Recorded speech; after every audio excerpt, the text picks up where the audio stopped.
नमस्कार, बहुत स्वागत है आपका न्यूज 18 के डिजिटल प्लेटफॉर्म पर। मैं हूं आपके साथ अंशिका पाठक।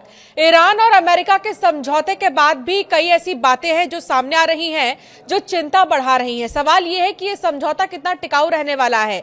सवाल यह भी है कि क्या ईरान और अमेरिका के इरादे बदल रहे हैं, क्या यह समझौता बहुत जल्द खत्म भी हो सकता है, और अगर खत्म होता है तो स्ट्रेट ऑफ हॉर्मुज पर जो है संकट मंडरा सकता है एक बार फिर से। लेकिन इससे पहले एक दिन पहले जो खबरें सामने आ रही थी ईरान और अमेरिका के समझौते को लेकर, उससे तो पॉजिटिव संकेत ही मिल रहे थे कि सब कुछ ठीक रहने वाला है और अब किसी भी चीज की कोई कमी या किल्लत नहीं होने वाली है। लेकिन एक बड़ी खबर जो सामने आ रही है वो ये कि क्या वाकई में सब ठीक रहने वाला है आने वाले 10 दिनों तक भी। तो ईरान ने कहा है कि लेबनान समेत सभी मोर्चों पर जंग खत्म कराने की जिम्मेदारी अमेरिका की है। अगर समझौते का उल्लंघन होता है तो इसके लिए वॉशिंगटन को जिम्मेदार माना जाएगा। और एक रिपोर्ट ये कहती है कि ये बयान ईरान के विदेश मंत्री अब्बास अराक्ची ने शुक्रवार को पाकिस्तानी विदेश मंत्री इशाक डार से फोन पर बातचीत में दिया। इधर इजराइल हिजबुल्लाह के बीच युद्ध विराम लागू होने की खबरों के कुछ ही घंटे के बाद हिजबुल्लाह प्रमुख नईम कासिम ने कहा कि संगठन इजरायली कब्जे को कभी स्वीकार नहीं करेगा। बेरूत में कार्यक्रम में उन्होंने कहा है कि हिजबुल्लाह कब्जे वाली जमीन को मुक्त कराने के अपने लक्ष्य पर कायम है। संगठन लेबनान के संविधान के दायरे में काम करता है और विदेशी दबदबे को खारिज करता है। कासिम ने कहा कि अगर दुश्मन हमारे खिलाफ हथियारों का इस्तेमाल करता है तो हम भी हथियारों से जवाब देंगे। पिछले 24 घंटे के क्या 5 बड़े अपडेट्स हैं, ये जल्दी से जान लीजिए।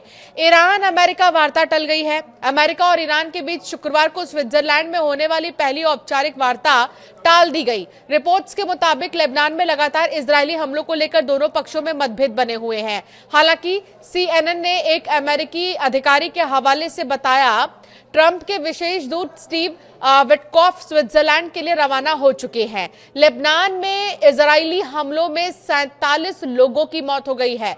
लेबनान के स्वास्थ्य मंत्रालय के मुताबिक दक्षिणी लेबनान और बेका घाटी में शुक्रवार देर रात से हुए इजरायली हवाई हमलों में 47 लोग मारे गए हैं और 97 घायल हुए हैं।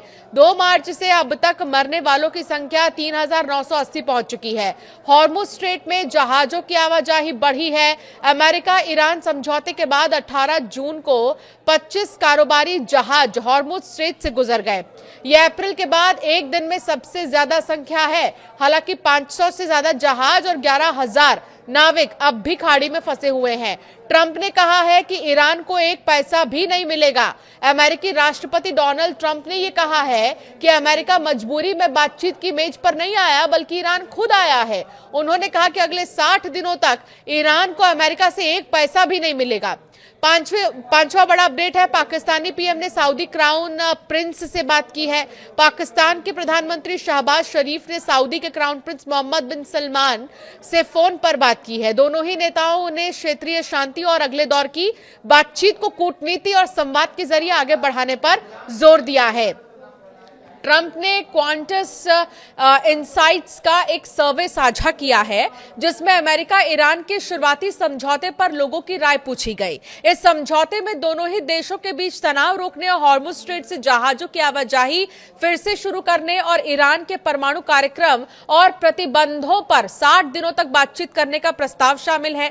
16 जून 17 जून 2026 के बीच 1000 संभावित वोटर्स पर किए गए इस सर्वे में 43% लोगों ने समझौते का जोरदार समर्थन किया है, जबकि 13% ने कुछ हद तक समर्थन जताया है। 16% लोगों ने ना समर्थन किया ना विरोध किया। 15% ने कहा कि वो निश्चित नहीं है।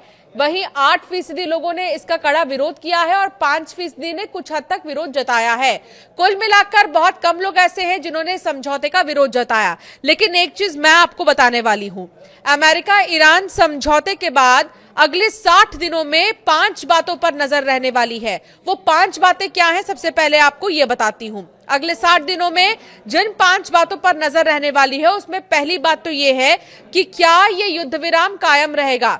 ये सवाल हर किसी के मन में है कि क्या ये जो युद्ध विराम है ये कायम रहने वाला है। समझौते के तहत दोनों देशों को तुरंत सैन्य कार्रवाई रोकनी होगी। हालांकि अगर किसी पक्ष को लगे कि दूसरा देश अपनी प्रतिबद्धताएं नहीं निभा रहा है तो बातचीत रुक सकती है।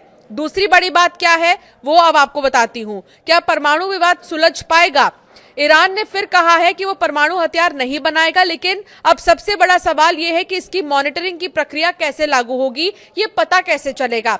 तीसरी बड़ी बात जिस पर नजर रहने वाली है वो ये कि इस पर अमेरिका और ईरान दोनों के दावे अलग अलग हैं। इसके लिए ईरान को भी अपनी शर्तें पूरी करनी होंगी। और चौथी बड़ी बात यह है कि क्या स्ट्रेट ऑफ हॉर्मुज खुला रहेगा? अगर ये व्यवस्था सफल रही तो वैश्विक तेल बाजार को राहत मिल सकती है और भारत जैसे बड़े तेल आयातकों को भी इसका फायदा मिलेगा। हालांकि भविष्य में समुद्री नियमों और सुरक्षा को लेकर कई सवाल अभी बाकी हैं। और पांचवी बड़ी बात क्या है वो भी समझिए। क्या अस्थायी समझौता अस्थायी शांति में बदल पाएगा? सवाल यह है कि क्या अस्थायी समझौता स्थायी शांति में बदलेगा? तो सबसे बड़ा सवाल तो यही है। मौजूदा एमओयू केवल एक शुरुआती ढांचा है। अगले 60 दिनों में दोनों ही देशों को प्रतिबंधों, परमाणु कार्यक्रम, क्षेत्रीय सुरक्षा, अंतर्राष्ट्रीय गारंटी जैसे कई मुश्किल मुद्दों पर सहमति बनानी होगी। तो ये 5 पॉइंट्स हैं जिन पर नजर रहने वाली है अगले 60 दिन के लिए।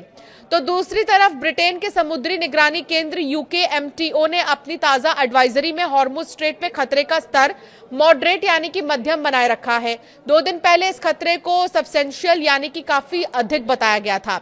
एडवाइजरी में यह कहा गया है कि ओमान के पास से गुजरने वाला हॉर्मुज स्ट्रेट का दक्षिणी मार्ग दिन और रात दोनों समय जहाजों के लिए खुला है।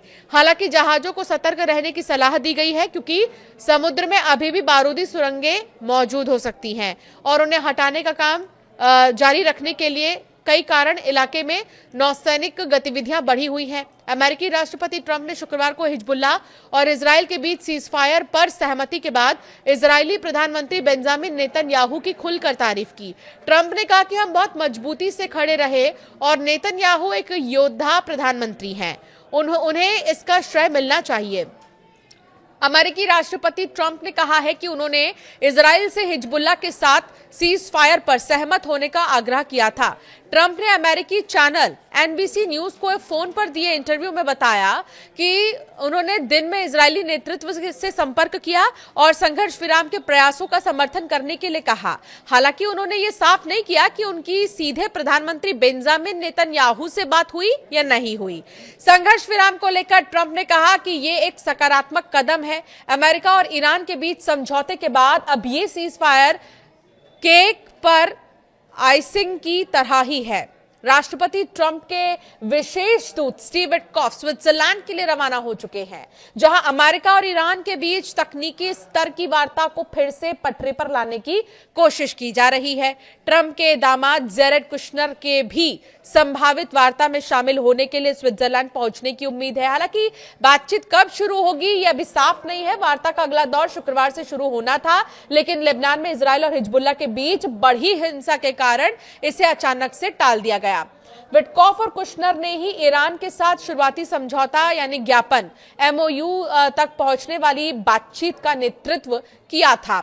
अब दूसरे दौर की बातचीत होनी थी 19 जून को ही, लेकिन वो नहीं हुई। कहा जा रहा है कि अब हो सकती है 1-2 दिन में, कभी भी हो सकती है। लेकिन वो 5 पॉइंट्स जो हमने आपको बताए जिन पर 60 दिन नजर रहने वाली है वो बेहद ही महत्वपूर्ण होने वाले हैं इस समझौते के बाद।